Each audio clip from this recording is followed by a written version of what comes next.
Salut les jeunes cyclistes dynamiques. Ce mois-ci, je dois rendre mon Yadigo Top Spec et je dois me trouver un nouveau vélo pour l'hiver. Dans cette vidéo, je vous montre comment je vais me débrouiller pour trouver un mulet d'occasion. Ça se passe sur Troc Vélo. Allez, c'est parti.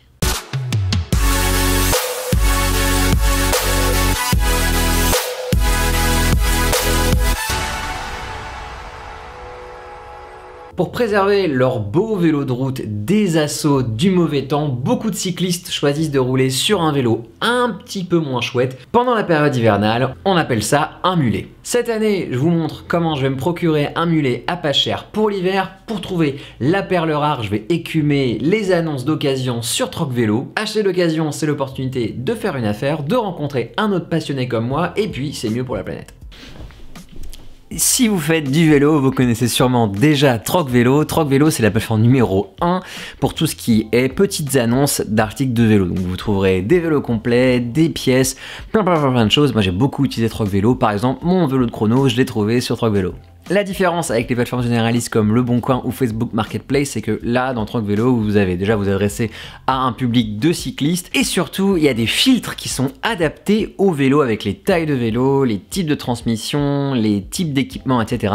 Et vous avez aussi la possibilité de payer directement via un partenaire de confiance pour éviter les arnaques et les déconvenues. Je vous en parle un peu plus tard dans la vidéo. Cela dit, rien ne vous oblige à choisir le paiement sécurisé et dématérialisé. Vous pouvez tout à fait y aller avec du cash à votre point de rendez-vous. Et ça, c'est chouette parce qu'il y a quand même beaucoup de plateformes spécialisées qui, elles, prennent systématiquement une commission, ce qui n'est pas le cas de Troc Vélo. En définitive, sur Troc Vélo, vous ne trouverez que des passionnés, qui soient vendeurs particuliers ou vendeurs professionnels, parce que oui, il y en a aussi, et surtout que des gens qui sont amoureux de leur vélo. Ça, c'est vraiment cool, on est entre cyclistes, quoi. Du coup, pour me trouver un mulet pour cet hiver, je me donne une limite de budget de 1500 €. Je crois que c'est ni énorme, ni ridicule pour trouver un vélo dans lequel je pourrais avoir confiance, sur lequel je vais pouvoir enchaîner les kilomètres sans avoir de problème mécanique. Avec ce budget, j'aimerais pouvoir trouver un vélo de route avec une transmission 11 vitesses, en carbone ou en alu, ça m'est égal, on verra bien. S'il pouvait être en freinage disque, ce serait bien, mais c'est pas non plus archi crucial. Ensuite, pour moi, le plus important, c'est quand même qu'il convienne à ma morphologie, à ma taille. Et donc, premier critère, évidemment, la taille du cadre. Ensuite, la longueur des manivelles, c'est assez important aussi pour pas se niquer les genoux. Je vais chercher des tailles S, des tailles 50, 51, 52, 53 en fonction des marques, et des manivelles de 170 mm. Deuxième aspect important à mes yeux, c'est la transmission. Je vais chercher à trouver au moins un Shimano 105, 11 vitesses ou équivalent.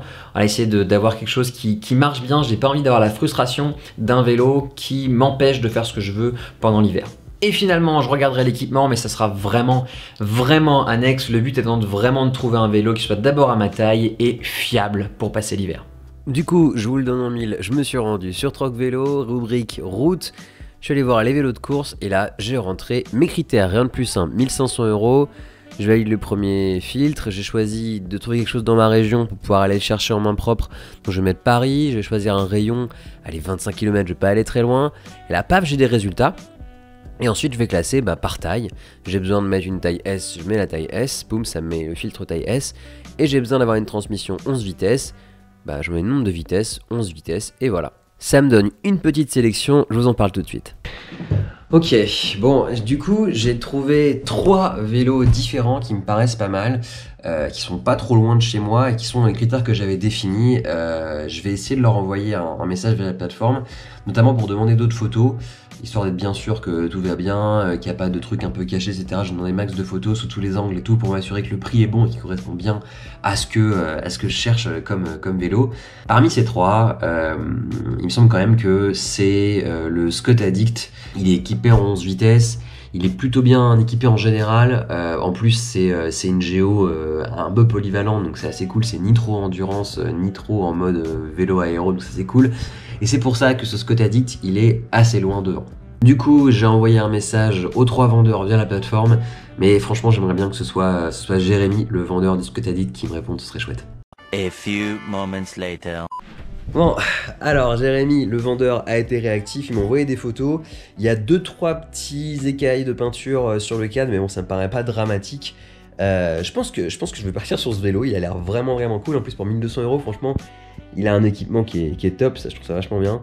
Du coup, je vais lui demander comment il souhaite qu'on fasse la vente, donc le paiement et le transfert du vélo, quoi. Donc je vais prendre contact avec lui pour lui demander ça.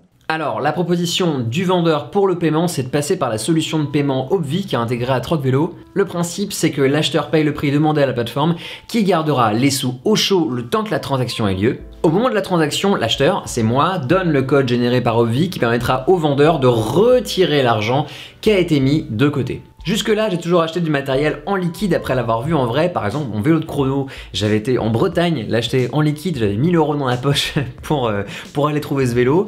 Donc en vrai, je suis pas trop habitué. Moi, j'ai plutôt fait un peu à l'ancienne jusque là. Mais en réalité, je trouve ça assez rassurant finalement de passer par un tiers de confiance.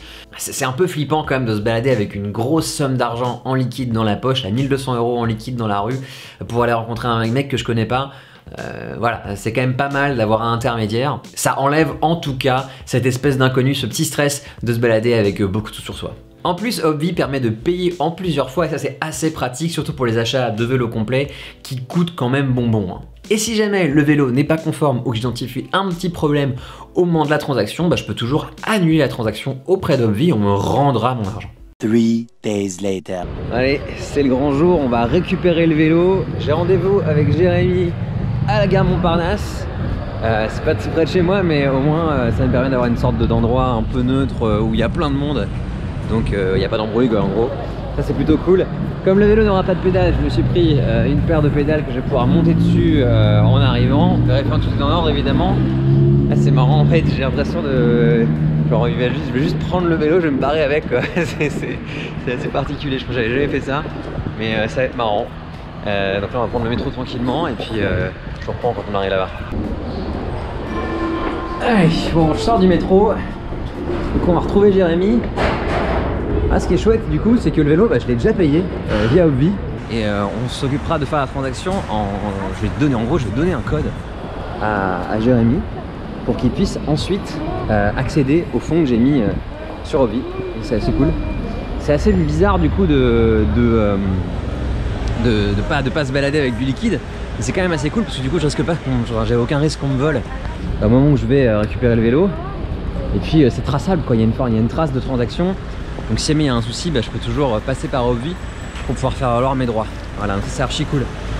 J'ai toujours les pédales et puis là je crois que j'ai rendez-vous genre pas loin, je vais appeler. Attends mais il m'appelle là, il est juste là. Non mais c'est bon. C'est bon, mais en fait j'ai pas eu besoin vu que je t'ai vu avec un vélo, ça va. Moi je suis Nicolas du coup. Jérémy. Salut. Et puis le fameux vélo qui est magnifique. Alors du coup, quand vous voyez un vélo pour la première fois, le conseil que je peux vous donner en matière de ce qu'il faut checker, etc., c'est bien évidemment que tout fonctionne correctement au niveau de la transmission, au niveau des freins, au niveau des serrages, il n'y a pas de jeu nulle part, c'est vraiment les éléments de sécurité qui vous aideront à avoir un vélo dans lequel vous avez confiance. Et ensuite, pour ce qui concerne l'état général du vélo, regardez bien les haubans les plus fragiles, donc typiquement tout ce qui est triangle arrière. Sur les vélos en carbone, parfois il peut y avoir des impacts qui posent des problèmes structuraux. Regardez bien l'ensemble des autres tubes qui sont moins sujets aux fissures d'usure, mais qui peuvent avoir été impactés par exemple dans une chute. Pour savoir si un vélo a été accidenté, souvent vous regardez les manettes de dérailleur, ça vous donne une information sur si ce vélo a eu un accident ou pas. À moins que les manettes aient été changées, souvent des manettes propres, ça veut dire vélo pas accidenté.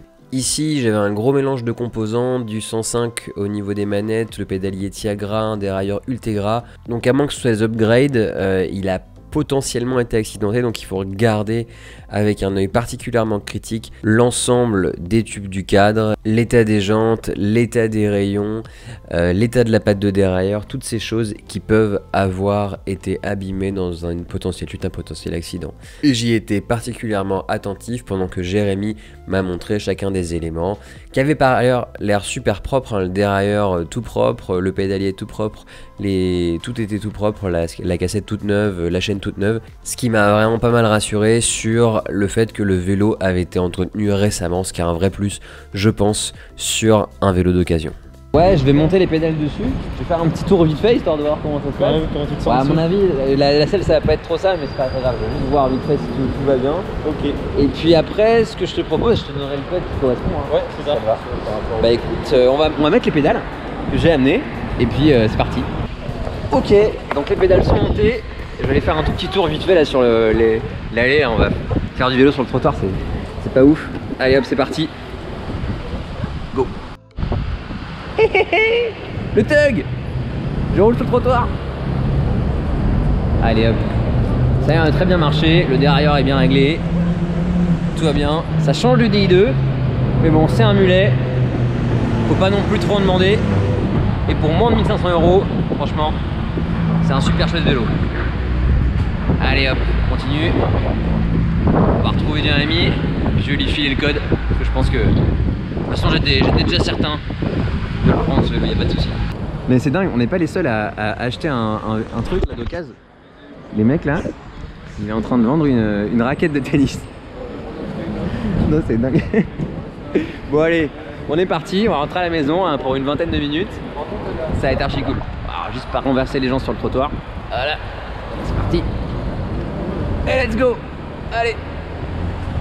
Voilà, j'espère que cette vidéo vous a plu. Je vous donnerai prochainement des nouvelles de mon mulet qui devrait m'accompagner pour l'hiver avant la saison prochaine. Et quant à moi, d'ici à ce qu'on se recroise ici même sur la route ou sur les réseaux, je vous dis allez, ciao.